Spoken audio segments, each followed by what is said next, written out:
Social studies సివిక్స్లో ఒక ముఖ్యమైనటువంటి lesson రాజ్యం రాజ్యం దాని యొక్క లక్షణాలు ఏమిటి అనేటువంటి విషయాన్ని గురించి ఇప్పుడు మీకు తెలియజేస్తాను. రాజ్యం అనేటువంటి పదం ఎప్పుడు వాడుకలోకి వచ్చింది, రాజ్యం యొక్క అధికారాలు ఏంటి, అసలు రాజ్యం అనేటువంటి దాన్ని దేన్ని రాజ్యంగా గుర్తించాలి అనేటువంటి విషయాల్ని ఇప్పుడు నేను మీకు తెలియజేస్తాను. మనకి రాజ్యం అనేటువంటి భావనను తీసుకున్నప్పుడు ఇతిహాసాలు మనకి రామాయణ మహాభారతాలు రెండు కూడా ఇతిహాసాలు. మహాభారతంలో 59వ అధ్యాయం లోపల రాజ్యానికి సంబంధించినటువంటి ప్రస్తావన మనకు కనిపిస్తుంది. 59వ అధ్యాయం లోపల ఋషులు ఆ కాలానికి చెందినటువంటి మానవులంతా విష్ణుమూర్తి దగ్గరికి వెళ్ళి మాకొక పాలకుడిని నియమించమని కోరడంతో ఆయన వేణుడు అనేటువంటి వ్యక్తిని పాలకుడుగా నియమించాడు. వేణుడు దుష్ట శిక్షణ శిష్ట రక్షణ చేయాల్సింది పోయి శిష్టుల్ని శిక్షించడం, దుష్టులకు రక్షణ కల్పించడం, స్త్రీలకి వృద్ధులకి గర్భిణీ స్త్రీలకి ఋషులకు స్త్రీలకి ఇబ్బందులు కల్పించడంతో మహర్షులు తమ తపోశక్తితోటి వేణుణ్ణి అంతం చేసి మళ్ళీ తిరిగి విష్ణుమూర్తి దగ్గరికి వెళ్ళి మాకొక పాలకుడిని నియమించమని కోరడంతో అప్పుడు విష్ణుమూర్తి ఇంకొక పాలకుడిని నియమించినట్టుగా మనకి మహాభారతం లోపల ఉన్నటువంటి 67వ అధ్యాయం తెలియజేస్తుంది. భారత భూభాగానికి చెందినటువంటి ప్రజలంతా కలిసి విష్ణుమూర్తి దగ్గరికి వెళ్ళి మాకొక పాలకుడిని నియమించమని కోరడంతో మనువు అనేటువంటి వ్యక్తిని ఈ భూమి మీద ఉన్నటువంటి ప్రజల్ని పాలించమని చెప్పి మనువును పంపినట్టుగా మనకి మహాభారతంలోని 67వ అధ్యాయం కనిపిస్తుంది. అష్టాదశ పురాణాలు కానీ ఇతిహాసాలు కానీ భారతదేశానికి చెందినటువంటి సాహిత్యాన్ని తీసుకున్నప్పుడు మనుం స్వయంభువు మొట్టమొదటి రాజు ఈ భూమి మీద మనువు అనేటువంటి అభిప్రాయం తెలుస్తుంది. మనువు ప్రజల్ని పరిపాలించినందుకు గాను తమ దగ్గర ఉన్నటువంటి మొత్తం భూమిలో 1/50 వంతు, తమ దగ్గర ఉన్నటువంటి బంగారంలో 1/50 వంతు బంగారం, చేసేటువంటి వ్యాపారంలో నుంచి 1/10 వంతు పన్నులు చెల్లించడానికి ఒప్పుకోవడంతో ఈ భూమిని పైకి వచ్చినటువంటి మొట్టమొదటి రాజు ఎవరు అంటే మనువు అని చెప్పి మనకి మహాభారతం ద్వారా తెలుస్తుంది. అయితే మహాభారతంలో మనకి చెప్పినటువంటి ఈ మనువు యొక్క ప్రస్తావన మనువుతో పాటు ఇంకొకరు ఎవరు అంటే శుక్రాచార్యులు కానీ బృహస్పతి కానీ మనకి వేదాల్లోకి వెళ్ళినా లేకపోతే ఇంకా పురాణాల్లోకి వెళ్ళినా వీళ్ళ యొక్క ప్రస్తావన కనిపిస్తుంది. రాజ్యం అనేది మొట్టమొదటిసారిగా మనువు చేత ఏర్పడిందని, మనువు మొట్టమొదటి రాజు అని చెప్పి మనకు మహాభారతం ద్వారా తెలుస్తుంది. ఇక సామాజిక పరిణామాన్ని మనం పరిశీలించినప్పుడు మొట్టమొదటిసారిగా ఎప్పుడు రాజ్యం ఏర్పడింది అనేటువంటి విషయాన్ని తీసుకున్నప్పుడు మానవుడు ఆది మానవుడు సంచార జీవితాన్ని గడిపేవారు. సంచార జీవితం నుంచి ఎప్పుడైతే ఒక చోట స్థిర నివాసాన్ని ఏర్పాటు చేసుకున్నాడో అక్కడ నాగరికతలు ఏర్పడ్డాయి. అంటే ఆహారాన్ని సేకరించి జీవించే రోజుల్లో అతను దేశనిమ్మరిగా ఉన్నాడు.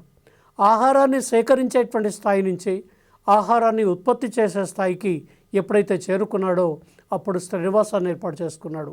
ఎప్పుడు ఆది మానవుడు స్థిర నివాసాన్ని ఏర్పాటు చేసుకున్నాడో వాటినే మనం నాగరికత కేంద్రాలు అని పిలుస్తున్నాం. ఆ నాగరికత కేంద్రాల యొక్క అభివృద్ధి లేదా ఆ నాగరికత కేంద్రాల యొక్క మానవుల యొక్క అవసరాలు తీర్చడానికి ఎప్పుడైతే అవి విస్తరించబడ్డాయో అప్పుడు అవి నగర రాజ్యాలుగా ఏర్పడ్డాయి అని చెప్పి మనకి ప్రపంచ చరిత్ర లోపల తెలుస్తుంది. ఈ నగర రాజ్యాన్ని గ్రీక్ భాషలో మనం పోలిష్ అనేటువంటి పేరుతో పిలిచాం. పోలిష్ అంటే నగర రాజ్యం లేదా నగర సమాజం అనేటువంటి పేరుతోటి పోలిష్ని పిలుస్తూ ఉన్నాం. మానవ పరిణామ క్రమంలో మొట్టమొదటి స్థిర నివాసాలనే మనం నాగరికతలుగా పేర్కొంటున్నాం. ఆ నాగరికతల లోపల ఒకటి గ్రీకు నాగరికత, సింధు నాగరికత, మెసపటోమియా నాగరికత, ఈజిప్ట్ నాగరికత, ప్రపంచం లోపల ఉన్నటువంటి ఈ నాగరికతలన్నీ కూడా మానవుడు స్థిర నివాసాన్ని ఏర్పాటు చేసుకున్నటువంటి నాగరికతలుగా పిలుస్తున్నాం. అయితే ప్రపంచ పరిణామానికి దారితీసినటువంటి నాగరికత మాత్రం గ్రీకు నాగరికత. ఎందుకంటే గ్రీకులో 200 నగర రాజ్యాలు ఉన్నాయి, 200 పోలిషులు ఉన్నాయి. ఈ 200 పోలిషుల లోపల ఎథెన్స్, స్పార్టా అతి ముఖ్యమైనటువంటి నగరరాజ్యాలు. మెసిడోనియా ఇంకొక ముఖ్యమైనటువంటి నగరరాజ్యం. మెసిడోనియాకు చెందినటువంటి అలెగ్జాండర్ ఈ నగర రాజ్యాలన్నింటినీ కూడా ఏకం చేసి ఆక్రమించి జయించి రాజ్యం అనేటువంటి దాన్ని ఏర్పాటు చేసినటువంటి వ్యక్తి ఎవరు అంటే అలెగ్జాండర్ తోటే రాజ్యావతరణ జరిగింది, రాజ్యాలు ఏర్పడ్డాయి, అలెగ్జాండర్ తోటే సామ్రాజ్యాలు ఏర్పడ్డాయి. ప్రపంచాన్ని జయించినటువంటి వ్యక్తిగా మనం ఎవరిని పేర్కొంటాము అంటే అలెగ్జాండర్ని పేర్కొంటాం. ఈ విధంగా గ్రీకు యొక్క నాగరికతలో మొట్టమొదటిసారిగా నగర రాజ్యం ఏర్పడింది. దీన్ని పోలిష్ అనేటువంటి పేరుతోటి పిలుస్తూ ఉన్నాం. అట్లాగే ఇంకోటి, మనం మానవ పరిణామ క్రమంలో ఎప్పుడైతే మానవుడు స్థిర నివాసాన్ని ఏర్పాటు చేసుకున్నాడో, స్థిర నివాసాన్ని ఏర్పాటు చేసుకున్నటువంటి మానవుడు గుడిసెల నిర్మాణం చేసుకున్నాడు. గుడిసెల యొక్క నిర్మాణం చేసుకోవడానికి ఓ ముఖ్యమైనటువంటి కారణం ఏమిటి అంటే ప్రకృతి నుంచి తనను తాను కాపాడుకోవడం కోసం, 2 బహిరంగంగా జరిగేటువంటి సెక్స్ని సీక్రెట్ చేయడం కోసం, 3 క్రూర మృగాల నుంచి తనను తాను రక్షించుకోవడం కోసం గుడిసెల నిర్మాణం చేసుకున్నాడు. ఒక గుడిసెలోకి వెళ్ళినటువంటి స్త్రీ పురుషుడు వాళ్ళ యొక్క సంతానాన్ని కలిపి మనం కుటుంబం అనేటువంటి పేరుతో పిలుస్తున్నాం. ఎప్పుడైతే కుటుంబం అనేటువంటిది ఏర్పడిందో, అందుకోసమే మానవ సమాజంలో ఏర్పడిన సంస్థలన్నిటిలో కల్లా అత్యంత ప్రాచీనమైనది కుటుంబం అనేటువంటి సంస్థగా చెప్తున్నాం. కుటుంబం ఎంత సహజంగా ఏర్పడిందో రాజ్యం కూడా అంతే సహజంగా ఏర్పడింది అని అరిస్టాటిల్ కుటుంబం పైన, రాజ్యం పైన తన యొక్క అభిప్రాయాన్ని వ్యక్తం చేస్తూ ఉన్నాడు. ఎప్పుడైతే కుటుంబం ఏర్పడిందో కుటుంబం వంశాలుగా విస్తరించింది. కొన్ని వంశాలు కలిసి గోత్రాలుగా విస్తరించినాయి, గోత్రాలు తెగలుగా విస్తరించినాయి, తెగ చివరికి మతానికి దారితీసింది, మతం రాజ్యం యొక్క అవతరణకి దారితీసింది. ఈ విధంగా రాజ్యం యొక్క అవతరణ లోపల మనకి కుటుంబం అనేది అతి ప్రధానమైనటువంటి సంస్థ. కుటుంబం యొక్క విస్తరణ రాజ్యానికి దారితీసింది, రాజ్యం యొక్క విస్తరణ మనకి కంట్రీ స్టేట్స్గా దేశ రాజ్యాలకు దారితీసింది. ఇవాళ ప్రపంచంలో ఉన్నటువంటి రాజ్యాల యొక్క అవతరణకి ఈ విస్తరణే ఓ ప్రధానమైనటువంటి కారణంగా చెప్పచ్చు. పాలిటిక్స్ అనేటువంటి గ్రంథం లోపల అరిస్టాటిల్ మొట్టమొదటిసారిగా మనకి మానవుడు సంఘజీవి అని, మానవుడు రాజకీయ జీవి అని, సంఘజీవి అయినటువంటి మానవుడు స్థిర నివాసాన్ని ఏర్పాటు చేసుకోవడం ద్వారానే రాజ్యం అనేటువంటి సంస్థ ఏర్పడింది అనేటువంటి అభిప్రాయాన్ని అరిస్టాటిల్ వ్యక్తం చేశాడు. రాజ్యాన్ని గురించి అరిస్టాటిల్ యొక్క అభిప్రాయం ఏమిటి అంటే రాజ్యం అనేది మానవుడి యొక్క ప్రాథమిక అవసరాలు తీర్చడం కోసం ఏర్పడి అతనికి సుఖవంతమైనటువంటి జీవితాన్ని అందించడం కోసం కొనసాగుతుంది అని చెప్తాడు. అంటే అరిస్టాటిల్ పాలిటిక్స్ యొక్క గ్రంథం లోపల రాజ్యం అనేది దేనికోసం ఏర్పడింది అంటే మానవుడి యొక్క ప్రాథమిక అవసరాలు తీర్చడం కోసం ఏర్పడింది. ప్రాథమిక అవసరాలు అంటే ఆహారం, వస్త్రం, విద్య, వైద్యం, ఇవన్నీ కూడా మానవుడికి చెందినటువంటి ప్రాథమిక అవసరాలుగా చెప్తా ఉన్నాం. ఏ వ్యక్తి అయినా రాజ్యంతో, సంఘంతో సంబంధం లేకుండా ఒంటరిగా నివసిస్తే ఆ వ్యక్తి అవశ్యంగా దైవమైనా కావాలి లేదా పశువైనా కావాలి అనేటువంటి అభిప్రాయాన్ని అరిస్టాటిల్ వ్యక్తం చేస్తూ ఉన్నాడు. కాబట్టి అరిస్టాటిల్ యొక్క అభిప్రాయం లోపల మనకి ఖచ్చితంగా పౌరుడు లేదా మానవుడు రాజ్యంలోనే నివసిస్తాడు, రాజ్యంతో సంబంధం లేకుండా ఏ వ్యక్తి కూడా ఒంటరిగా నివసించడు అని చెప్పి అరిస్టాటిల్ రాజ్యం అనేది మానవుడి యొక్క భౌతిక అవసరాలు తీర్చడం కోసం ఏర్పడి అతనికి సుఖవంతమైనటువంటి జీవితాన్ని అందించడం కోసం రాజ్యం అనేటువంటిది కొనసాగుతుంది అనేటువంటి అభిప్రాయాన్ని అరిస్టాటిల్, రాజనీతి శాస్త్ర పితామహుడు అరిస్టాటిల్ తెలియచేశారు. అరిస్టాటిల్ తర్వాత మనకి రాజ్యం యొక్క లక్షణాలను గురించి క్రీస్తు పూర్వం 4వ శతాబ్దానికి వెళ్ళినప్పుడు, క్రీస్తు పూర్వం 4వ శతాబ్దంలో మౌర్య చంద్రగుప్తుని యొక్క ప్రధానమంత్రిగా పనిచేసిన కౌటిల్యుడు అర్థశాస్త్రం అనేటువంటి గ్రంథాన్ని రచించాడు. ఈ అర్థశాస్త్రం అనేటువంటి గ్రంథం లోపల రాజ్యం యొక్క లక్షణాలని సప్తాంగ సిద్ధాంతంగా పేర్కొన్నాడు. సప్తాంగ సిద్ధాంతం అంటే రాజ్యానికి 7 లక్షణాలు ఉన్నాయని, ఈ 7 లక్షణాలు ఉంటేనే దాన్ని రాజ్యంగా పేర్కొనాలి అనేటువంటి అభిప్రాయాన్ని కౌటిల్యుడు వ్యక్తం చేశాడు. ఈ 7 లక్షణాలు ఏమిటి అంటే, ఒకటి స్వామి, అంటే ఒక రాజ్యాన్ని రాజ్యంగా గుర్తించాలంటే రాజు ఉండాలి. రెండవది రాష్ట్రం, అంటే ప్రదేశం లేదా ప్రజలు అనేటువంటి వాళ్ళు ఉండాలి. 3 అమాత్యులు, అంటే మంత్రులు అనేటువంటి వాళ్ళు ఉండాలి. 4 పురం, అంటే కోట, పురము అంటే కోట రాజధాని ఉండాలి. కోశం అంటే ఒక రాజ్యం యొక్క నిర్వహణకి ధనాగారం ఉండాలి, ఒక రాజ్యం యొక్క శాంతి భద్రతల్ని కాపాడడానికి, ఒక రాజ్యంలో ఉన్నటువంటి ప్రజల ధన మాన ప్రాణాలని కాపాడడానికి సైన్యం కావాలి, ఇంకోటి మిత్రరాజ్యాలు కావాలి. ఈ 7 లక్షణాలు ఎవరికి ఏ రాజ్యానికైతే ఈ లక్షణాలు ఏ రాజ్యానికైతే ఉంటాయో దాన్ని రాజ్యం అనేటువంటి పేరుతోటి పేర్కోవచ్చు అనేటువంటి అభిప్రాయాన్ని మనకి కౌటిల్యుడు తెలియజేశాడు. ఇక రాజ్యానికి చెందినటువంటి మనం నిర్వచనాలు తీసుకున్నప్పుడు రాజ్యం మీద మనకి భిన్నమైనటువంటి అభిప్రాయాలు వ్యక్తం చేశారు. రాజ్యం మీద వచ్చినటువంటి భిన్నమైనటువంటి అభిప్రాయాలు ఏమిటి అంటే, మెకైవర్ ఏమని చెప్తాడు అంటే, మెకైవర్ యొక్క అభిప్రాయం లోపల రాజ్యం ప్రధానంగా వర్గ నిర్మాణం అని చెప్తాడు. అంటే రాజ్యం లోపల వర్గాలు అనేటువంటివి ఉన్నాయని, వర్గ నిర్మాణం కోసం రాజ్యం అనేటువంటి వ్యవస్థ ఏర్పడింది అనేటువంటి అభిప్రాయాన్ని మెకైవర్ వ్యక్తం చేశాడు. ఇంకొక అభిప్రాయం ఏమిటి అంటే, రాజ్యం అనేది మొత్తం సమాజానికి వర్తించేటువంటి సంస్థ అనేటువంటి అభిప్రాయాన్ని మరికొంతమంది వ్యక్తం చేశారు. కొంతమంది రాజనీతి శాస్త్రవేత్తలు రాజ్యం అనేది అధికార వ్యవస్థ అని పేర్కొన్నారు. మరికొంతమంది రాజ్యం అనేది సంక్షేమ రాజ్య వ్యవస్థగా పేర్కొన్నారు. మరికొంతమంది రాజనీతి శాస్త్రవేత్తలు రాజ్యాన్ని న్యాయబద్ధమైనటువంటి వ్యవస్థగా పేర్కొన్నారు. మరికొంతమంది రాజ్యాన్ని జాతికి పర్యాయపదంగా పేర్కొన్నారు. మరికొంతమంది అంటే ముఖ్యంగా వ్యక్తి శ్రేయవాదులు స్టేట్ ఈజ్ అన్నెసెసరీ ఈవిల్ అనేటువంటి అభిప్రాయాన్ని చెప్పారు. అంటే దీని అర్థం ఏమిటి అంటే, రాజ్యం అనేది అనవసరమైనటువంటి చెరుపు, రాజ్యం అనేది వద్దు, రాజ్యం అనేది ఉంది అంటే అది వ్యక్తి యొక్క స్వేచ్ఛని పరిమితం చేస్తుంది, వ్యక్తి స్వేచ్ఛని పరిమితం చేస్తుంది కాబట్టి రాజ్యం వద్దు. కానీ రాజ్యం ఉంది కాబట్టి రాజ్యం కేవలం పోలీస్ కర్తవ్యాన్ని మాత్రమే నిర్వహించాలి, శాంతి భద్రతల్ని మాత్రమే కాపాడాలి, మోసపూరితమైన ఒప్పందాల నుంచి ప్రజల్ని కాపాడాలి, స్టేట్ ఈజ్ అంటే రాజ్యం అవశ్య క్లేశం అనేటువంటి అభిప్రాయాన్ని వ్యక్తి శ్రేయవాదులు రాజ్యం అవసరం లేదని చెప్పారు. ఇదే ఒపీనియన్ మనకి కార్ల్ మార్క్స్ యొక్క అభిప్రాయంలో కూడా కనిపిస్తుంది. కార్ల్ మార్క్స్ ఏమంటాడు అంటే, రాజ్యం అనేది ఒక బూర్జువా కార్యవాహక వర్గం అనేటువంటి అభిప్రాయాన్ని కార్ల్ మార్క్స్ కూడా వ్యక్తం చేస్తూ ఉన్నాడు. ఇంకా రాజ్యానికి సంబంధించినటువంటి నిర్వచనాల్ని మనం పరిశీలించినప్పుడు మానవుడి యొక్క భౌతిక అవసరాలు తీర్చడానికి అవతరించి అతనికి సుఖవంతమైనటువంటి జీవితాన్ని ఇవ్వడానికి రాజ్యం అనేటువంటిది కొనసాగుతుంది అనేటువంటి అభిప్రాయాన్ని అరిస్టాటిల్ తెలియజేస్తున్నాడు. మనం ఇంతకుముందే చెప్పుకున్నాం, మానవుడి యొక్క భౌతిక అవసరాలు అంటే సుఖవంతమైనటువంటి జీవితాన్ని అందించడం, వ్యక్తుల యొక్క ధన మాన ప్రాణాలని కాపాడడం. ఆ తర్వాత మానవుడి యొక్క ప్రాథమిక భౌతిక అవసరాలు ఏమిటి అంటే, ఆహారం కానీ, వస్త్రం కానీ, గృహం కానీ, విద్య కానీ, వైద్యం కానీ, ఈ 5 కల్పించడం అనేది ఆధునిక రాజ్యానికి చెందినటువంటి ప్రధానమైనటువంటి విధిగా పేర్కొంటున్నాం.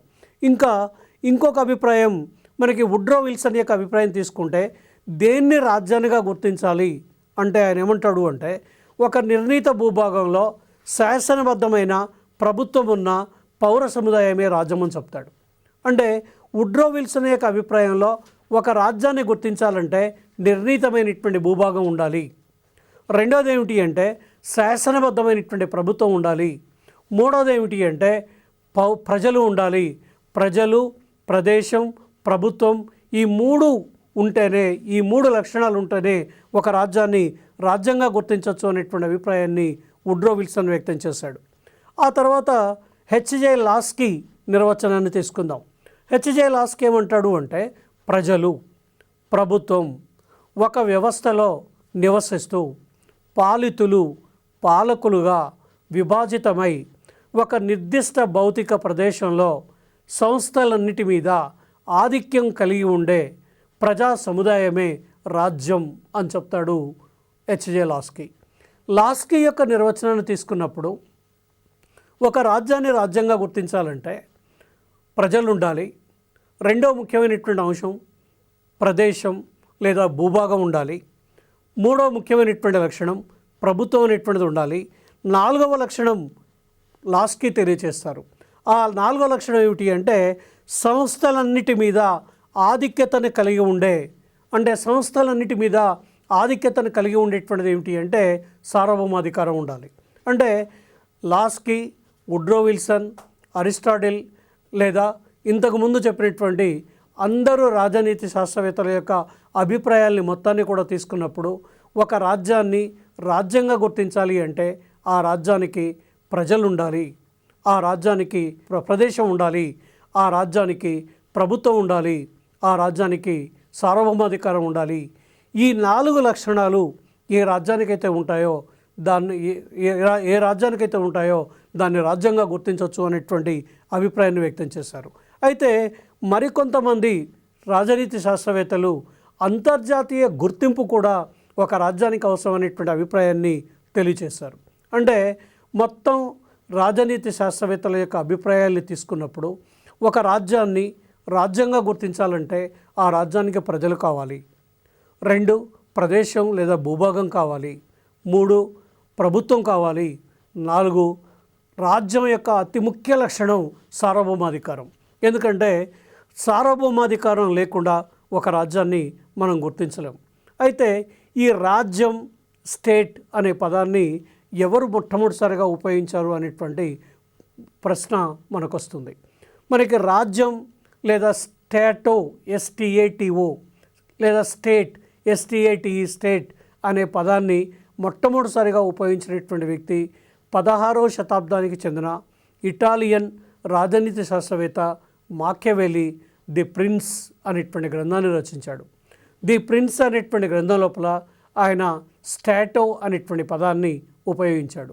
ఈ స్టాటో అనేటువంటి పదం ఆ తర్వాత కాలం లోపల ఆంగ్ల సాహిత్యంలో ఈ స్టాటో అనేటువంటి పదాన్ని స్టేట్ అనేటువంటి పదంగా ఉపయోగించడంతో రాజ్యానికి పర్యాయ పదంగా ఈ స్టేట్ అనేటువంటి పదాన్ని ఉపయోగించడం జరుగుతుంది. అయితే మనం స్టేట్ అంటే రాష్ట్రమని, స్టేట్ అంటే రాజ్యం అని చెప్పి 2 రకాలైనటువంటి అర్థాలని ఉపయోగిస్తున్నాం. ఇక్కడ స్టేట్ అంటే ఏమని చెప్పచ్చు అంటే ఏ రాజ్యానికైతే సార్వభౌమాధికారం ఉంటుందో దాన్ని స్టేట్గా పేర్కోవచ్చు. సార్వభౌమాధికారం లేకపోయినట్టయితే దాన్ని రాష్ట్రంగా పేర్కొంటాం. ఉదాహరణకి తెలంగాణ రాష్ట్రాన్ని తీసుకుందాం. తెలంగాణ రాష్ట్రానికి ప్రజలున్నారు, ప్రభుత్వం ఉంది, ప్రజలున్నారు, ప్రభుత్వం ఉంది, భూభాగం ఉంది. కానీ తెలంగాణ రాజ్యం కాదు. తెలంగాణ రాజ్యం ఎందుకు కాదు అంటే తెలంగాణకి సార్వభౌమాధికారం లేదు. భారతదేశానికి మాత్రమే సార్వభౌమాధికారం ఉంది. సార్వభౌమాధికారం కలిగిన సంస్థనే మనం రాజ్యంగా పిలుస్తాం. సార్వభౌమాధికార పరిధికి లోబడి ఉండేటువంటి ప్రాంతాన్ని మనం రాష్ట్రం అనేటువంటి పేరుతోటి మనం పేర్కోవడం జరుగుతుంది. కాబట్టి ప్రధానంగా రాజ్యం అనేటువంటి పదానికి పర్యాయ పదంగా ఉపయోగించడం జరుగుతుంది. రాజనీతి శాస్త్రవేత్తల యొక్క అందరి అభిప్రాయాల్ని తీసుకున్నప్పుడు ఒక రాజ్యం యొక్క లక్షణాలని మనం ప్రధానంగా ప్రజలు, భూభాగం లేదా ప్రదేశం, 3 ప్రభుత్వం, 4 సార్వభౌమాధికారం, 5 అంతర్జాతీయ గుర్తింపు, రాజ్యానికి చెందినటువంటి లక్షణాలుగా మనం గుర్తించడం జరిగింది. అయితే ఈ లక్షణాలని ఒక్కొక్క దాన్ని మనం ఇప్పుడు డీటెయిల్గా అధ్యయనం చేద్దాం. ఒక రాజ్యానికి ఎంతమంది ప్రజలు ఉండాలి అనే విషయాన్ని తీసుకుందాం. ఒక రాజ్యానికి ఎంతమంది ప్రజలు ఉండాలి అనే విషయం కంటే ముందు ప్రజలు లేకుండా ఒక రాజ్యాన్ని గుర్తించలేం. ఖచ్చితంగా ఒక రాజ్యానికి ప్రజలు కావాలి. అందుకోసమే గురజాడ అంటారు, దేశం అంటే మట్టి కాదోయ్, దేశం అంటే మనుషులోయ్ అంటాడు. అంటే మనుషులు లేకుండా అంటార్కిటికా ఖండాన్నో లేకుంటే ఉత్తర ధ్రువాన్నో దక్షిణ ధ్రువాన్నో ఎడారులనో లేదా అడవులనో మనం రాజ్యంగా గుర్తించలేం. ఒక రాజ్యాన్ని రాజ్యంగా గుర్తించాలంటే ఖచ్చితంగా ఆ రాజ్యానికి జనాభా అవసరం. అయితే ఎంత జనాభా కావాలి అనేటువంటి విషయంలో భిన్నమైనటువంటి అభిప్రాయాలు రాజనీతి శాస్త్రవేత్తల మధ్య కనిపిస్తున్నాయి. ఒక రాజ్యానికి ఎంత జనాభా కావాలి అనే విషయాన్ని తీసుకున్నప్పుడు ప్రాచీన గ్రీక్ నాగరికతకు చెందిన ప్లాటో తన యొక్క లాస్ అనేటువంటి గ్రంథం లోపల ఒక ఆదర్శ రాజ్యం యొక్క జనాభా 5040 ఉంటే సరిపోతుంది అనేటువంటి అభిప్రాయాన్ని ప్లాటో వ్యక్తం చేశాడు. 5040 గరిష్ట జనాభా అని ఆయన చెప్పడానికి కారణం ఏమిటి అంటే ఆనాటి గ్రీకులో ఉన్నటువంటి నగర రాజ్యాల యొక్క జనాభా 2000, 1000, 3000 కంటే మించి ఆనాటి జనాభా లేదు. కాబట్టి అప్పుడున్నటువంటి నాగరికతల్ని దృష్టిలో పెట్టుకొని ప్లాటో ది లాస్ అనేటువంటి గ్రంథం లోపల ఆదర్శ రాజ్యం యొక్క జనాభా 5040 సరిపోతుందని చెప్పాడు. ఆయన తర్వాత ఉన్నటువంటి అరిస్టాటిల్, ఆయన యొక్క శిష్యుడు, ప్లాటో శిష్యుడు అరిస్టాటిల్ ది పాలిటిక్స్ అనేటువంటి గ్రంథం లోపల ఆదర్శ రాజ్యం యొక్క జనాభా ఎంత ఉండాలి అనేదానికి ఒక నిర్దిష్ట సంఖ్యను చెప్పకుండా, రాజ్య భూభాగానికి ఎక్కువ కాకుండా, రాజ్య భూభాగానికి తక్కువ కాకుండా, ఒకరినొకరు గుర్తుపట్టుకునేంత జనాభా ఉండాలి అనేటువంటి అభిప్రాయాన్ని అరిస్టాటిల్ ది పాలిటిక్స్ అనేటువంటి గ్రంథం లోపల తెలియజేశాడు. అంటే భూభాగానికి ఎక్కువైతే కిక్కిర్సిపోతారని, అవసరాలు తీరవని, భూభాగానికి తక్కువైతే భూభాగాన్ని కాపాడుకోలేరని, భూభాగానికి సరిపోయినంత జనాభా ఉంటే సరిపోతుంది అనేటువంటి అభిప్రాయాన్ని అరిస్టాటిల్ వ్యక్తం చేశాడు. ఇక అరిస్టాటిల్ తర్వాత ఉన్నటువంటి ఆధునిక మనకి ఫ్రెంచ్ రాజనీతి శాస్త్రవేత్త అయినటువంటి రూసోను గురించి తీసుకుందాం. రూసో ది సోషల్ కాంట్రాక్ట్ అనేటువంటి గ్రంథాన్ని రచించాడు. సోషల్ కాంట్రాక్ట్ అనేటువంటి గ్రంథం లోపల ఆయన ఒక ఆదర్శ రాజ్యం యొక్క జనాభా 10,000 కంటే ఎక్కువ ఉండకూడదు అనేటువంటి అభిప్రాయాన్ని వ్యక్తం చేశాడు. ఎందుకంటే రూసో ప్రత్యక్ష ప్రజాస్వామికవాది. 2 ప్రజా సార్వభౌమాధికార సిద్ధాంతాన్ని ప్రతిపాదించినటువంటి వ్యక్తి రూసో. రూసో యొక్క భావాలు ఫ్రెంచ్ విప్లవానికి 1789లో జరిగినటువంటి ఫ్రెంచ్ విప్లవానికి ఒక ప్రధానమైనటువంటి కారణంగా నిలిచాయి. కాబట్టి రూసో ఆదర్శ రాజ్యం అంటే ఒక రాజ్యం యొక్క జనాభా 10,000 కంటే మించకూడదు అనేటువంటి అభిప్రాయాన్ని రూసో వ్యక్తం చేశాడు. ఇక రూసో తర్వాత ఉన్నటువంటి ఇంకొక ముఖ్యమైనటువంటి రాజనీతి శాస్త్రవేత్త ఆర్జీ గెటిల్ ఏమంటాడంటే పోషించగలిగిన జనాభా ఉండాలని పేర్కొన్నాడు. ఒక రాజ్యం పోషించగలిగినంత జనాభా ఉంటే సరిపోతుంది అనేటువంటి అభిప్రాయం వ్యక్తం చేశాడు. పోషించగలిగినటువంటి జనాభా అంటే ఇవాళ భారతదేశంలో 129 కోట్ల జనాభా పోషించగలిగినంత జనాభా అయినా, లేదా ఇవాళ చైనాలో ఉన్నటువంటి 134 కోట్ల మంది జనాభా ఉన్నది, అది పోషించగలిగినంత జనాభా అని చైనా వాళ్ళు, ఎందుకంటే ప్రపంచంలో ఉన్నటువంటి భూభాగాల్లో ఒక పెద్ద భూభాగం చైనా, ఇంకొక పెద్ద భూభాగం భారతదేశం. కాబట్టి ఈ దేశాల్లో ఉన్నటువంటి జనాభా ఇది పోషించగలిగినదే అనేటువంటి అభిప్రాయాన్ని మనకు అనిపిస్తున్న గెటిల్ యొక్క అభిప్రాయంలో ఒక రాజ్యం యొక్క జనాభా ఎంత ఉండాలి అంటే పోషించగలిగినంత ఉండాలి అని చెప్తాడు. కాబట్టి అసలు ఒక రాజ్యం యొక్క జనాభా ఎంత ఉండాలి? ఆధునిక ప్రపంచంలో రాజ్యాలను తీసుకుందాం. ఆధునిక ప్రపంచంలో ఉన్నటువంటి రాజ్యాలను తీసుకున్నప్పుడు ఇవాళ 1 కోట్ల జనాభా కలిగినటువంటి దేశాలు ఒకవైపు, 1000 జనాభా కలిగినటువంటి దేశాలు మరొక వైపు ప్రపంచం లోపల ఉన్నాయి. మనకి చైనా యొక్క జనాభా 134 కోట్లు, ఆ తర్వాత భారతదేశం యొక్క జనాభా 129 కోట్లు. ప్రపంచ జనాభా 780 కోట్లు అయితే ప్రపంచ జనాభా 780 కోట్ల లోపల ఒక చైనా, భారతదేశానికి చెందినటువంటి ఈ 2 దేశాల యొక్క జనాభా 260-270 కోట్లకి ఈ 2 దేశాల యొక్క జనాభా మాత్రమే ఉంది. అయితే అమెరికాను తీసుకుందాం. ఆధునిక ప్రపంచంలో ఉన్నటువంటి అమెరికా యొక్క జనాభా ఎంత అంటే దాదాపు 30 కోట్ల జనాభాని అమెరికా కలిగి ఉంది. అంటే ఈరోజు ప్రపంచంలో అతిపెద్ద జనాభా కలిగినటువంటి చైనా, భారతదేశం, అమెరికా, బ్రెజిల్ మొదలైనటువంటి దేశాలు ఒకవైపు ఉన్నాయి. దీనికి భిన్నంగా అతి తక్కువ జనాభా కలిగినటువంటి దేశాలు ప్రపంచంలో ఒకవైపు ఉన్నాయి. అందులో ఒకటి చూడండి, వాటికన్ సిటీ. వాటికన్ ఒక రాజ్యం. వాటికన్ రాజ్యం యొక్క జనాభా ఎంత అంటే 770 మంది. వాటికన్ రాజ్యం యొక్క జనాభా 770 మంది. అండోరా రాజ్యం యొక్క జనాభా 5,000 మంది. లిసెన్స్టీన్ అనే రాజ్యం యొక్క జనాభా ఎంత అంటే 24,000 మంది. మొనాకో రాజ్యం యొక్క జనాభా ఎంత అంటే 32,000 మంది. ఆ తర్వాత నౌరు అనేటువంటి జనాభా ఎంత అంటే రాజ్య జనాభా 13,000 మంది. తువాల్ అనేటువంటి రాజ్య జనాభా ఎంత అంటే 12,000 మంది. మాల్దీవుల యొక్క జనాభా మన భారతదేశం పక్కనే ఉంటుంది. మాల్దీవుల యొక్క జనాభా ఎంత అంటే 34 లక్షల జనాభా ఉంది. అట్లాగే సింగపూర్ ఇవాళ ప్రపంచంలో బాగా అభివృద్ధి చెందినటువంటి దేశాల లోపల ఒక దేశం సింగపూర్ 50 లక్షల జనాభా కలిగి ఉంది. శాన్ మెరీనో జనాభా 29,000 జనాభాను శాన్ మెరీనో అనేటువంటి దేశం కలిగి ఉంది. మనకి నార్వే, స్కాండినేవియన్ దేశాలు అంటాం. స్కాండినేవియన్ దేశాలు నార్వే, స్వీడన్, డెన్మార్క్ ఈ దేశాల యొక్క జనాభా మనకి హైదరాబాద్ జనాభా కంటే తక్కువ. 50 lakhs, 40 lakhs, 60 lakhs జనాభా ఉన్నటువంటి దేశాలు స్కాండినేవియన్ దేశాలు.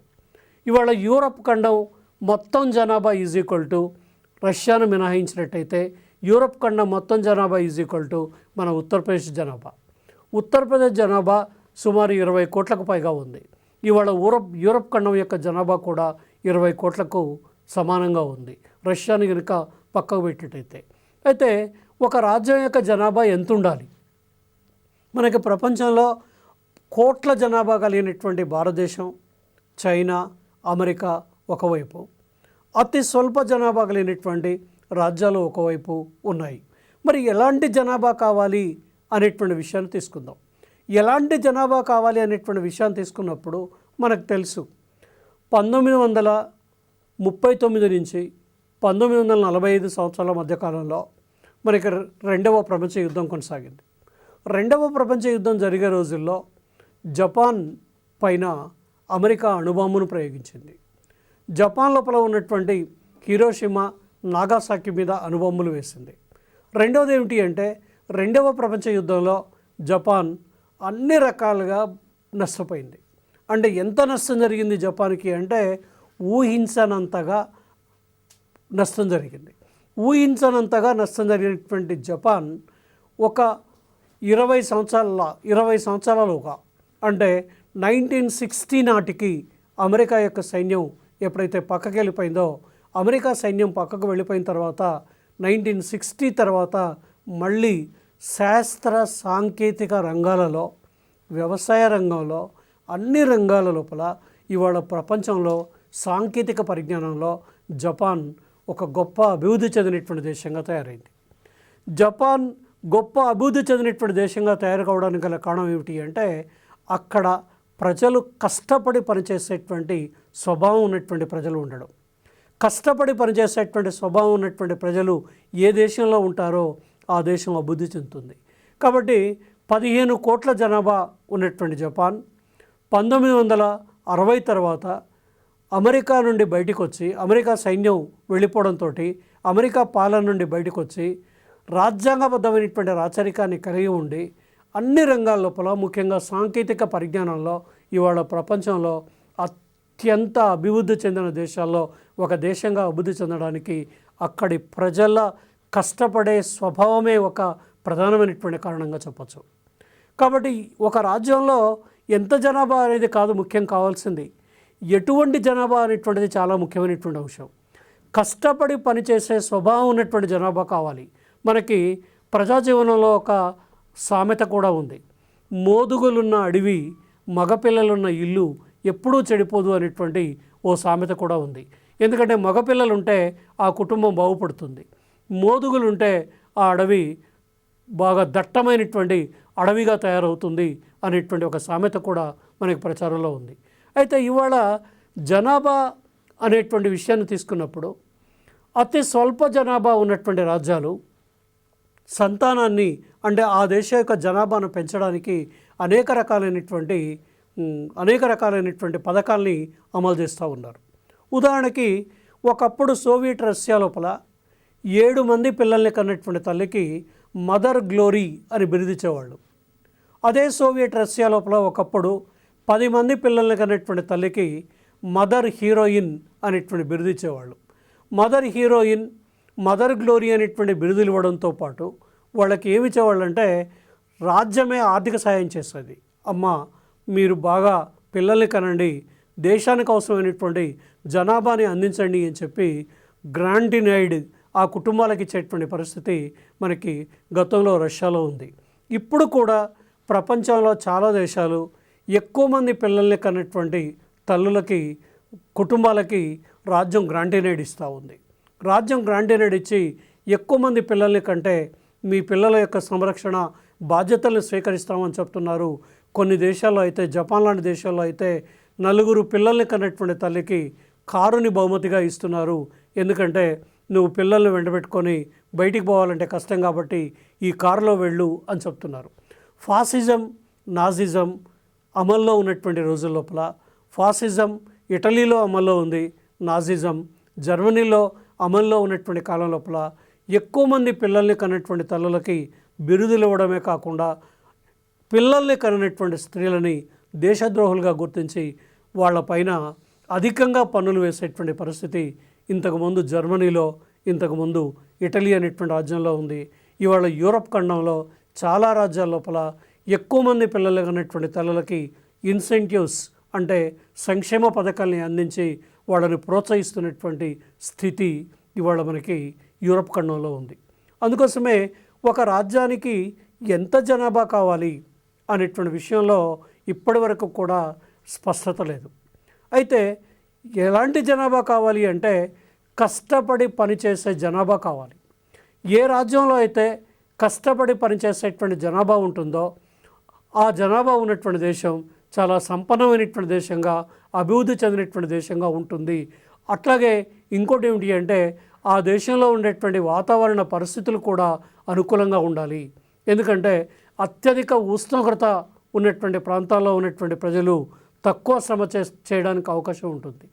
సమశీతోష్ణ మండలంలో ఏ దేశం అయితే ఉంటుందో ఆ సమశీతోష్ణ మండలంలో ఉన్నటువంటి ప్రజలు ఎక్కువ శ్రమ చేయడానికి అవకాశం ఉంటుంది. మనకు ఉదాహరణకు మీరు తీసుకోండి, ఇవాళ చాలా చిన్న రాజ్యాలైనటువంటి భూటాన్ కానీ, స్విట్జర్లాండ్ కానీ, లేదా సౌత్ కొరియా కానీ, ప్రపంచంలో ఉన్నటువంటి ఈ దేశాల మీరు తీసుకున్నట్టయితే నార్వే, స్వీడన్, డెన్మార్క్ ఈ దేశాల లోపల ప్రజలు కష్టపడి పనిచేసేటువంటి స్వభావాన్ని కలిగి ఉండడం వల్ల ఆ దేశాలు ఇవాళ ప్రపంచంలో అభివృద్ధి చెందినటువంటి దేశాలుగా ఉన్నాయి. కాబట్టి ఒక దేశానికి ఎంత జనాభా అనేది కాదు కావాల్సింది. ఇక జనాభా తర్వాత ఉన్నటువంటి రెండవ ముఖ్యమైనటువంటి అంశం ఏమిటి అంటే మనం ప్రదేశాన్ని తీసుకుందాం. ప్రదేశాన్ని తీసుకున్నప్పుడు మనకి ఒక రాజ్యానికి ఎంత భూభాగం కావాలి అనేటువంటి విషయం తీసుకున్నప్పుడు ప్రజల్లాగానే భూభాగం మీద కూడా అనేక రకాలైనటువంటి సందేహాలు వస్తూ ఉంటాయి. ఒక రాజ్యాన్ని రాజ్యంగా గుర్తించాలంటే తప్పకుండా నిర్దిష్టమైనటువంటి భూభాగం కావాలి. నిర్దిష్టమైనటువంటి భూభాగం లేకపోతే మనం ఒక రాజ్యాన్ని గుర్తించలేము. ఉదాహరణకి యూదుల్ని తీసుకుందాం. యూదులకి రెండవ ప్రపంచ యుద్ధం జరిగే వరకు కూడా 1948 వరకు కూడా ఒక రాజ్యం లేదు. యూరప్ ఖండంలో ప్రపంచంలో చెల్లాచెదరగా ఉన్నటువంటి వాళ్ళు ఎవరు అంటే యూదులు. ప్రపంచంలో ఉన్నటువంటి అనేక దేశాల లోపల యూదులు ఉన్నారు. రెండవ ప్రపంచ యుద్ధంలో వాళ్ళు ఒక డిమాండ్ పెట్టారు. ఏంటి ఆ డిమాండ్ అంటే మాకు ప్రత్యేకమైనటువంటి దేశాన్ని ఏర్పాటు చేయండి అని చెప్పి వాళ్ళు కోరడంతో వాళ్ళ యొక్క డిమాండ్ మేరకి ఆసియా ఖండం లోపల మనకి ఇజ్రాయిల్ అనేటువంటి దేశాన్ని ఏర్పాటు చేశారు. 1948లో ఇజ్రాయిల్ ఏర్పడింది. ఇజ్రాయిల్ అనే పదం హిబ్రూ భాషా పదం. ఈ హిబ్రూ భాషా పదం యొక్క అర్థం ఏమిటి అంటే వాగ్దాన భూమి, ప్రామిస్డ్ ల్యాండ్ అని చెప్తున్నాం. యూదులకి బ్రిటన్, అమెరికా, ఫ్రాన్స్ ఈ దేశాలన్నీ కూడా ఏం చేశాయంటే వాగ్దానం చేశాయి, మీకు రెండవ ప్రపంచ యుద్ధం తర్వాత మీ భూభాగాన్ని మీకు కేటాయించి మీతోటి ఒక ప్రత్యేకమైనటువంటి రాజ్యాన్ని ఏర్పాటు చేయిస్తామని చెప్పి వాళ్ళకు వాగ్దానం చేశారు. ఆ వాగ్దానం మేరకు ఇవాళ ఇజ్రాయిల్ మనకి ప్రపంచంలో ఉన్నటువంటి అభివృద్ధి చెందినటువంటి దేశాల లోపల, టెక్నాలజీలో కూడా అభివృద్ధి చెందినటువంటి దేశాల లోపల ఒక శక్తివంతమైనటువంటి దేశం ఇజ్రాయిల్. 1948కి పూర్వం యూదులకు ఒక రాజ్యం లేదు. ప్రపంచంలో చెల్లాచెదరుగా నివసించారు. ప్రపంచంలో చెల్లాచెదరుగా నివసించినటువంటి యూదులు ఎప్పుడైతే ఒక భూభాగం వచ్చేసిందో అప్పుడు అది ఒక ప్రత్యేకమైనటువంటి రాజ్యంగా ఏర్పడింది. అయితే ఒక రాజ్యానికి ఎంత భూభాగం కావాలి? అయితే ఇక్కడ చూడండి, భూభాగంతో పాటు ఏముంటుంది అంటే ఒక రాజ్యానికి ఆకాశం ఉంటుంది. భూమి, ఆకాశం, సముద్రం ఉంటుంది. సముద్రం ఎంత ఉంటుంది అంటే మనకి భారతదేశానికి చెందినటువంటి సముద్రపు ఒడ్డు నుంచి 14 నాటికల్ మైల్స్ దూరంలో ఉన్నటువంటి సముద్రం భారతదేశానికి చెందినటువంటి సముద్రం. ఒక nautical mile is equal to దాదాపు 4 కిలోమీటర్స్. అంటే ఒక nautical mile is equal to 4 kilometres అంటే 14 × 4 కిలోమీటర్ల దూరం ఉన్నటువంటిది భారతదేశానికి చెందినటువంటి సముద్రం. ఆ తర్వాత ఉన్నటువంటి సముద్రం అంతర్జాతీయ సముద్రం. ప్రతి రాజ్యానికి ఆకాశం ఉంటుంది, ప్రతి రాజ్యానికి సముద్రం ఉంటుంది, ప్రతి రాజ్యానికి భూమి ఉంటుంది. ఇవన్నీ కూడా ఏమని చెప్పొచ్చు అంటే ఒక రాజ్యానికి చెందినటువంటి అతి ముఖ్యమైనటువంటి అంశాలుగా చెప్తున్నాం. అయితే ఒక రాజ్యానికి ఎంత భూభాగం ఉండాలి అనే విషయాన్ని తీసుకుందాం. ఒక రాజ్యానికి ఎంత భూభాగం ఉండాలి అనేటువంటి విషయాన్ని తీసుకున్నప్పుడు ఇవాళ ప్రపంచంలో అతిపెద్ద భూభాగాలు కలిగినటువంటి దేశాల లోపల మనకి Russia, Canada, America, Brazil, China, భారతదేశం ఇవి అతిపెద్ద భూభాగాలు కలిగినటువంటి దేశాలు. వీటి యొక్క భూభాగం ఎంత అంటే మనకి ప్రపంచంలోనే మనకి అతిపెద్ద దేశాల్లో ఒకటి రష్యా, అమెరికా, కెనడా, ఆ తర్వాత ఉన్నటువంటి చైనా, భారతదేశం, బ్రెజిల్ ఇవన్నీ కూడా ప్రపంచంలో అతిపెద్ద భూభాగం కలిగినటువంటి దేశాలు. వీటి యొక్క విస్తీర్ణం ఎంత ఉంటుంది అంటే లక్షల చదరపు మైళ్ళ విస్తీర్ణంలో ఈ రాజ్యాలన్నీ కూడా ఉన్నాయి. మరి వీటికి భిన్నంగా ఇవాళ వాటికన్ రాజ్యం యొక్క విస్తీర్ణం ఎంత అంటే 109 చదరపు మైళ్ళు. 109 చదరపు మైళ్ళ భూభాగంలో మాత్రమే వాటికన్ సిటీ అనేటువంటి సిటీ ఉంది. శాన్ మెరీనో విస్తీర్ణం ఎంత అంటే 38 చదరపు మైళ్ళు. శాన్ మెరీనో తర్వాత ఉన్నటువంటి మొనాకో విస్తీర్ణం ఎంత అంటే 8 చదరపు మైళ్ళు. అంటే 1 లీటర్ పెట్రోల్ పోసుకొని 80 కిలోమీటర్లు మోటార్ సైకిల్ వస్తే ఆ దేశాన్ని ఎన్నిసార్లు తిరిగి రావచ్చు అంటే 10 సార్లు తిరిగి రావచ్చు మొనాకో అనేటువంటి దేశాన్ని. అంత స్వల్ప భూభాగం కలిగినటువంటి దేశం. అండోరా యొక్క విస్తీర్ణం ఎంత అంటే 91 చదరపు మైళ్ళు. లక్సెంబర్గ్ యొక్క విస్తీర్ణం ఎంత అంటే 99 చదరపు మైళ్ళు. అట్లాగే రష్యా యొక్క విస్తీర్ణం ఎంత అంటే 83,36,982 చదరపు మైళ్ళ భూభాగాన్ని మనకి రష్యా కలిగి ఉంది.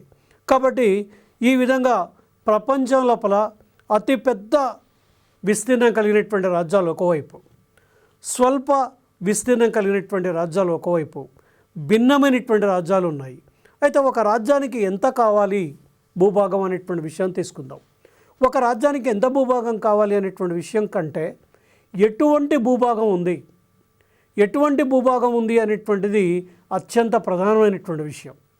ఉదాహరణకి మీకు తీసుకోండి, ఇవాళ రష్యా ప్రపంచంలోనే బాగా అభివృద్ధి చెందినటువంటి దేశంగా ఉండడానికి కారణం ఏమిటి అంటే అక్కడ ఉన్నటువంటి నైసర్గిక సంపద, అక్కడ ఉన్నటువంటి సముద్రాలు కావచ్చు, అడవులు కావచ్చు, అక్కడ ఉన్నటువంటి నదులు కావచ్చు, అక్కడ ఉన్నటువంటి సారవంతమైన భూములు కావచ్చు, అక్కడ ఉన్నటువంటి గనులు కావచ్చు, అక్కడ ఉన్నటువంటి సహజ సంపద కావచ్చు, అక్కడ వాతావరణ పరిస్థితులు ఇవన్నీ కూడా ఒక రాజ్యాన్ని అభివృద్ధి చెందినటువంటి దేశంగా తయారు చేయడానికి ఇవన్నీ కూడా ఉపయోగపడుతున్నాయని చెప్పచ్చు.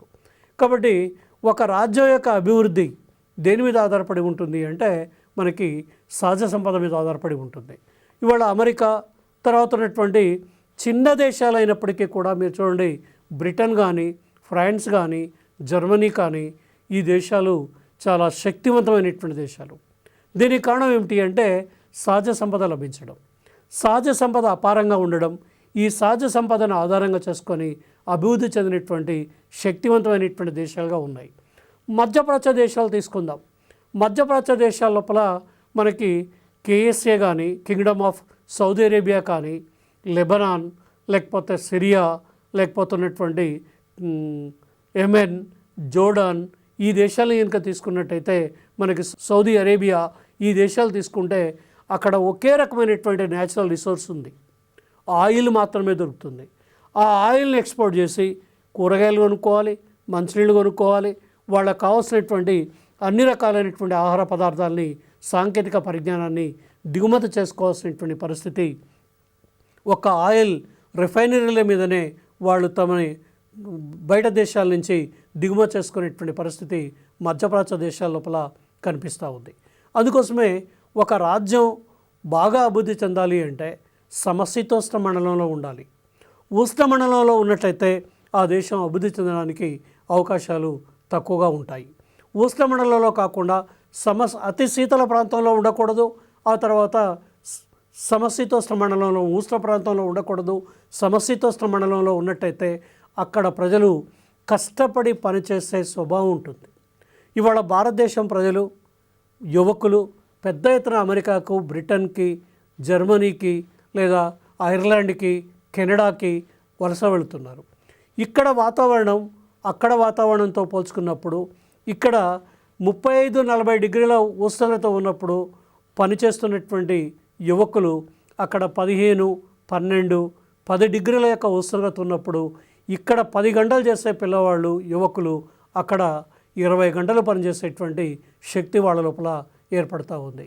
దీనికి కారణం ఏమిటి అంటే వాతావరణ పరిస్థితుల వల్ల వాళ్ళలో ఎక్కువ పనిచేసేటువంటి శక్తి సామర్థ్యాలు రావడం, అడవులు ఉండడం, లేకుంటే చల్లదనం ఉండడం, ఇవన్నీ కూడా న్యాచురల్ రిసోర్సెస్ ఉండడం, ఇవన్నీ ఉండడం వల్ల ఒక రాజ్యం శక్తివంతమైనటువంటి రాజ్యంగా అభివృద్ధి చెందాలి అంటే అన్ని రకాలైనటువంటి న్యాచురల్ రిసోర్సెస్ ఉండాలి. అయితే ఒక రాజ్యం చిన్నగా ఉంటే భద్రత లభించదని, ఒక రాజ్యం చిన్నగా ఉన్నట్టయితే పెద్ద రాజ్యాలు ఆక్రమించుకోవడానికి అవకాశం ఉంటుంది అనేటువంటి అభిప్రాయం కూడా మనకి ఈ మధ్యకాలం లోపల వస్తూ ఉంది. అయితే ఈరోజు ప్రపంచం లోపల ఉన్నటువంటి ఏ దేశం కూడా మనకి ఇంకో రాజ్యాన్ని ఆక్రమించుకునే పరిస్థితుల్లో లేవు.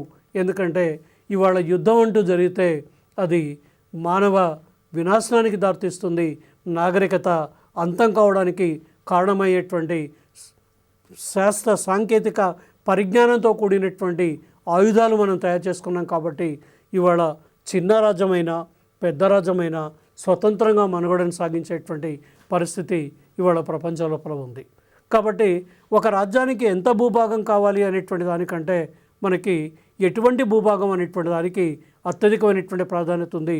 ఉదాహరణకి మనం ఇవాళ చెప్తున్నాం, జపాన్లో ఇండ్ల పైన అంటే మన యొక్క మిద్దె పైన మనం స్లాబ్ వేసుకున్న ఇంటి స్లాబ్ పైన కూరగాయలు, పండ్లు, రకరకాలైనటువంటి పండ్లు, కూరగాయలు పండించేటువంటి పరిస్థితి ఇవాళ జపాన్లో ఉంది.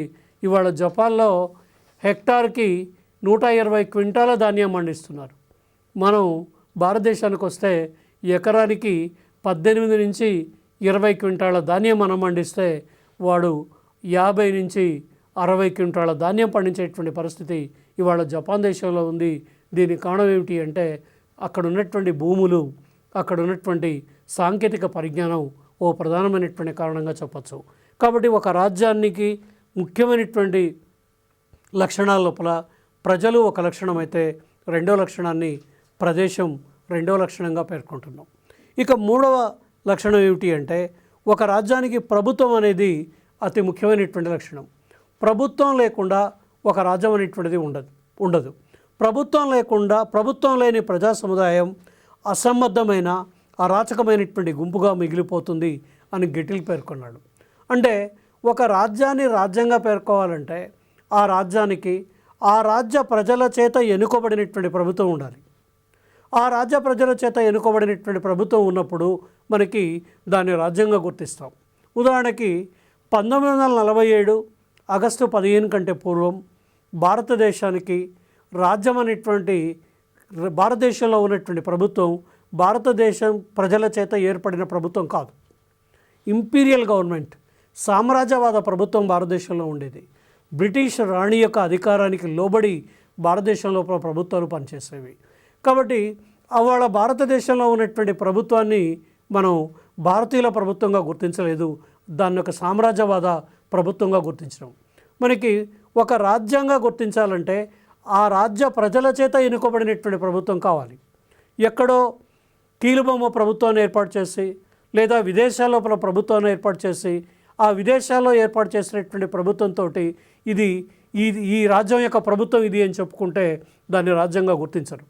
ఉదాహరణకి మన దగ్గర ఇంతకుముందు ఖలిస్తాన్ ఉద్యమం కొనసాగినప్పుడు ఎక్కడో బ్రిటన్లో ఉన్నటువంటి కొంతమంది మేము ఖలిస్తాన్ ప్రభుత్వాన్ని బ్రిటన్లో ఏర్పాటు చేశాం అని ప్రకటించారు. అది ప్రభుత్వం కిందికి రాదు, దాన్ని రాజ్యం గుర్తించదు, రాజ్యంగా గుర్తించం, ఐక్యరాజ్య సమితి గుర్తించదు, ఏ ప్రపంచంలో ఉన్నటువంటి శాంతి సంస్థలు కూడా గుర్తించవు. ఒక రాజ్యం ఒక నిర్ణీత భూభాగంలో ఉండి ఒక నిర్దిష్టమైనటువంటి భూభాగంలో ఉన్నటువంటి ప్రజలంతా కలిసి తమకు అనుకూలమైనటువంటి ప్రభుత్వాన్ని ఏర్పాటు చేసుకోవడం, అంటే సాధారణ ఎన్నికల ద్వారా వాళ్ళొక ప్రభుత్వాన్ని ఏర్పాటు చేసుకొని ఆ ప్రభుత్వం యొక్క అధికారానికి లోబడి పరిపాలన ఎప్పుడైతే కొనసాగుతుందో దాన్ని ఏమని చెప్పొచ్చు అంటే ఆ దేశ ప్రజల చేత ఎన్నుకోబడినటువంటి ప్రభుత్వంగా చెప్పొచ్చు.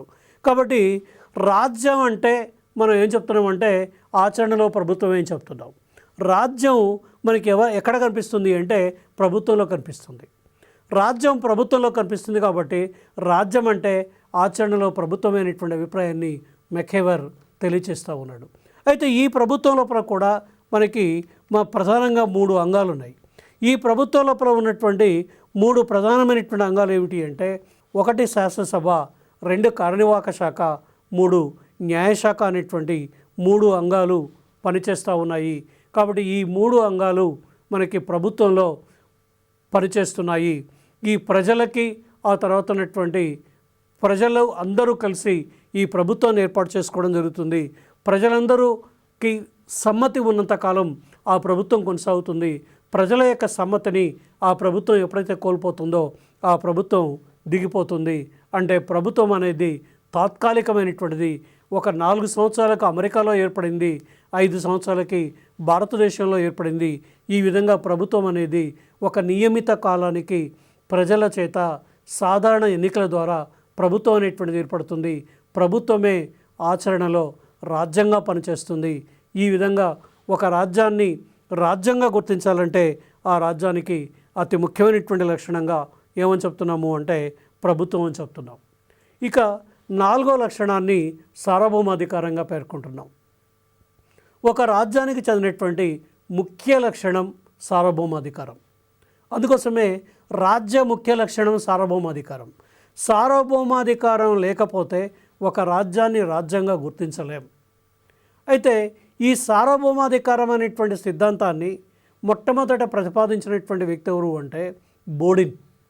డి రిపబ్లికా అనే గ్రంథంలో ఫ్రెంచ్ రాజనీతి శాస్త్రవేత్త బోడిన్ సార్వభౌమాధికార సిద్ధాంతాన్ని ప్రతిపాదించాడు. బోడిన్ యొక్క డి రిపబ్లికా అనేటువంటి గ్రంథాన్ని ఇంకో రకంగా చెప్తారు, 6 books concerning the state. 6 books concerning the state అనే గ్రంథం అంటారు దీన్నే డి రిపబ్లికా అనే పేరుతో కూడా పిలుస్తారు. ఈ గ్రంథంలోనే మొట్టమొదటిసారిగా ఫ్రెంచ్ రాజనీతి శాస్త్రవేత్త బోడిన్ సార్వభౌమాధికార సిద్ధాంతాన్ని ప్రతిపాదించిండు. సూపరానస్ అనే లాటిన్ భాషా పదం నుండి సావరినిటీ అనే ఆంగ్ల పదం వచ్చింది. సూపరానస్ అంటే అర్థం ఏమిటి అంటే అత్యున్నతమైన అధికారం. ఒక రాజ్యం యొక్క అత్యున్నతమైనటువంటి అధికారాన్ని సార్వభౌమాధికారంగా పేర్కొంటారు. అంటే ఒక రాజ్యం లోపల ఉన్నటువంటి పౌరులపైన, పాలితులపైన, భూభాగం పైన ఉండే అత్యున్నతమైనటువంటి అధికారాన్ని అధికారంగా పేర్కొంటారు. గుర్తుపెట్టుకోండి, ఒక రాజ్యం యొక్క అత్యున్నతమైనటువంటి అధికారం సార్వభౌమాధికారం. రాజ్యం యొక్క ప్రధానమైనటువంటి లక్షణం సార్వభౌమాధికారం. సార్వభౌమాధికార సిద్ధాంతాన్ని మొట్టమొదట ప్రతిపాదించింది బోడిన్ అనేటువంటి వ్యక్తి. సార్వభౌమాధికార సిద్ధాంతాన్ని మొట్టమొదటిసారిగా డి రిపబ్లికా అనేటువంటి గ్రంథం లోపల పొందుపరచడం జరిగింది. అయితే ఈ సార్వభౌమాధికారం 2 రకాలు. ఈ సార్వభౌమాధికారాన్ని 1 అంతర్గత సార్వభౌమాధికారం అంటాం, 2 బహిర్గత సార్వభౌమాధికారం అంటాం. అంతర్గత సార్వభౌమాధికారం అంటే ఒక రాజ్యం లోపల అన్ని సంస్థల కన్నా, అందరు వ్యక్తుల కన్నా ఉన్నతమైన అధికారం అంతర్గత సార్వభౌమాధికారం. అంటే ఒక రాజ్యం లోపల భూభాగం పైన, సంస్థలపైన, వ్యక్తులపైన లేదా మొత్తం ఈ భారత భూభాగం మీద, ఒక రాజ్యం యొక్క భూభాగం పైన, ఒక రాజ్యంలో ఉన్నటువంటి ప్రజలపైన, ఒక రాజ్యంలో ఉన్నటువంటి సంస్థలపైన, ఒక రాజ్యం లోపల ఉన్నటువంటి అత్యున్నతమైనటువంటి అధికారం. అంటే ఇది అంతర్గత సార్వభౌమాధికారం. ఇది శాశ్వతమైంది, ఇది సార్వజనీనమైంది, ఇది అందరికీ వర్తిస్తుంది. ఒక వ్యక్తికి వర్తిస్తుంది, ఒక వ్యక్తికి వర్తించదు అని లేదు. సార్వజనీనమైంది, శాశ్వతమైంది, అవిభాజ్యమైంది, అనన్య సంక్రామకమైంది, అంటే ఈ విధమైనటువంటి అత్యున్నతమైనటువంటి అధికారమే ఒక రాజ్యానికి చెందినటువంటి సార్వభౌమాధికారం. ఇది అంతర్గతంగా అత్యున్నతమైనటువంటి అధికారం. దీన్ని ప్రశ్నించే అధికారం కానీ దీన్ని కంటే ఎక్కువ అధికారం కానీ ఒక రాజ్యంలో లేదు.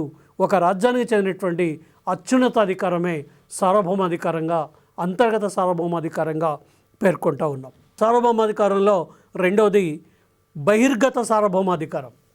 బహిర్గత సార్వభౌమాధికారము అంటే ఒక రాజ్యం విదేశాంగ విధానంలో ఏ ఇతర రాజ్యాల విషయంలోనైనా యథేచ్ఛగా వ్యవహరించడమే బహిర్గత సార్వభౌమాధికారం. లేదా ఒక రాజ్యం విదేశాంగ విధానంలో పరాయి రాజ్యాలతో యథేచ్ఛగా వ్యవహరించడమే బహిర్గత సార్వభౌమాధికారంగా పేర్కోవచ్చు. అంటే బహిర్గత సార్వభౌమాధికారాన్ని ఏం చెప్పొచ్చు అంటే స్వతంత్రమైనటువంటి విదేశాంగ విధానాన్ని అవలంబించటం. ఉదాహరణకి 1947 ఆగస్టు 15వ తారీఖు నాడు భారతదేశానికి స్వాతంత్రం వచ్చింది. 1950 జనవరి 26వ తేదీన భారత రాజ్యాంగం అమల్లోకి వచ్చి భారతదేశం ఒక రిపబ్లిక్గా, గణతంత్ర రాజ్యంగా భారతదేశం అవతరించింది. భారతదేశం అవతరించిన తర్వాత భారతదేశ విదేశాంగ విధానం ఏమిటి అనేటువంటి ఒక చర్చ ప్రారంభమైంది. అప్పటికి రెండవ ప్రపంచ యుద్ధం ముగిసింది. రెండవ ప్రపంచ యుద్ధం 1945లో ముగిసింది. రెండవ ప్రపంచ యుద్ధం తర్వాత ప్రపంచంలో ప్రచ్ఛన్న యుద్ధ వాతావరణం ఏర్పడింది. ఒకవైపు అమెరికా, మరొక వైపు రష్యా. రష్యా కూటమి వార్సా కూటమి, అమెరికా కూటమి నాటో కూటమి. నూతనంగా స్వాతంత్ర్యాన్ని పొందిన రాజ్యాలు అంటే రెండవ ప్రపంచ యుద్ధం తర్వాత నూతనంగా స్వాతంత్ర్యాన్ని పొందినటువంటి ఆసియా, ఆఫ్రికా, లాటిన్ అమెరికాలో ఉన్నటువంటి దేశాలు ఏదో ఒక కూటమిలో చేరాల్సినటువంటి పరిస్థితి ఏర్పడింది. అప్పుడు భారతదేశం నెహ్రూ ఆధ్వర్యం లోపల ఇటు అమెరికా కూటమిలో చేరకుండా, రష్యా కూటమిలో చేరకుండా నెహ్రూ ఆనాటి నాయకులైనటువంటి సుకార్నో, టిటో, నాజర్ వీళ్ళంతా కలిసి అలీనా విధానం అనేటువంటి ఒక స్వతంత్ర విదేశాంగ విధానాన్ని రూపొందించారు. ఈ అలీనా విధానం అంటే దేనిలో లీనం కాకుండా తమదైనటువంటి ఒక స్వతంత్ర విదేశాంగ విధానాన్ని అమలు చేసేటువంటి విధానాన్ని అమల్లోకి తీసుకొచ్చారు. ఈ విధంగా 1961లో జరిగినటువంటి ఖైరో సమావేశం ద్వారా మనకి ప్రపంచంలో 1955లో జరిగినటువంటి బాండుంగ్ సమావేశం ద్వారా ప్రపంచం లోపల మనకి అలీనా విధానం అనేటువంటి విధానం ప్రపంచం లోపల అమల్లోకి వచ్చింది.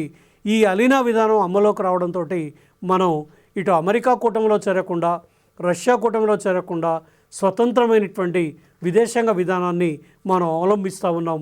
ఈ విధంగా స్వతంత్రమైనటువంటి విదేశాంగ విధానాన్ని అవలంబించడాన్నే మనం ఏమని చెప్తా ఉన్నాము అంటే మనం ఒక రకంగా స్వతంత్ర విదేశాంగ విధానాన్ని అవలంబించడాన్నే బహిర్గత సార్వభౌమాధికారం అనేటువంటి పేరుతో చెప్తా ఉన్నాం. కాబట్టి ఒక రాజ్యం యొక్క లక్షణాలను తీసుకున్నప్పుడు ఇటీవల వరకు కూడా ప్రజలు, ప్రదేశం, ప్రభుత్వం, సార్వభౌమాధికారం రాజ్యం యొక్క లక్షణాలుగా పేర్కొన్నారు. అయితే ఈ మధ్యకాలంలో పలువురు రాజనీతి శాస్త్రవేత్తలు రాజ్యం యొక్క 5వ లక్షణాన్ని కూడా పేర్కొంటున్నారు. రాజ్యం యొక్క 5వ లక్షణాన్ని ఏమని చెప్తున్నాము అంటే అంతర్జాతీయ గుర్తింపు అనేది ఒక రాజ్యానికి చెందినటువంటి 5వ లక్షణంగా చెప్తా ఉన్నాం. అంతర్జాతీయ గుర్తింపు అంటే ఇక్కడ ఏమని చెప్పచ్చు అంటే ప్రపంచీకరణ నేపథ్యంలో ఏ రాజ్యం ఒంటరిగా మనుగడను సాధించలేదు. శాస్త్ర సాంకేతిక రంగాల్లో వచ్చిన అభివృద్ధి ప్రపంచంలో అన్ని రాజ్యాలు పరస్పర సహకారం అందించుకునే దిశ వైపు వెళుతున్నాయి. ఫలితంగా ఆధునిక రాజ్యానికి అంతర్జాతీయ గుర్తింపు తప్పనిసరి. మనం అడగచ్చు, ఇజ్రాయిల్ ఇంతకుముందు చెప్పాను 1948లో ఇజ్రాయిల్ ఏర్పడింది. చాలా దేశాలు ప్రపంచంలో ఇజ్రాయిల్ని గుర్తించలేదు. మొన్నటి వరకు కూడా రష్యాని 1933 వరకు కూడా రష్యాని అమెరికా గుర్తించలేదు. ఒక రాజ్యాన్ని గుర్తింపు లేకపోవడం వల్ల నష్టం లేకపోవచ్చు, కానీ ఇవాళ ఆధునిక ప్రపంచంలో ఏ రాజ్యము ఒంటరిగా మనుగడని సాగించలేదు. ఖచ్చితంగా ప్రపంచంలో ఉన్నటువంటి రాజ్యాల మధ్య స్నేహపూర్వకమైనటువంటి సహకార సంబంధాల్ని నెలకొల్పుకుంటూ మనుగడని సాగించేటువంటి పరిస్థితి ఇవాళ ప్రపంచంలో ఉంది. కాబట్టి ఒక రాజ్యానికి అంతర్జాతీయ గుర్తింపు కూడా అవసరమే.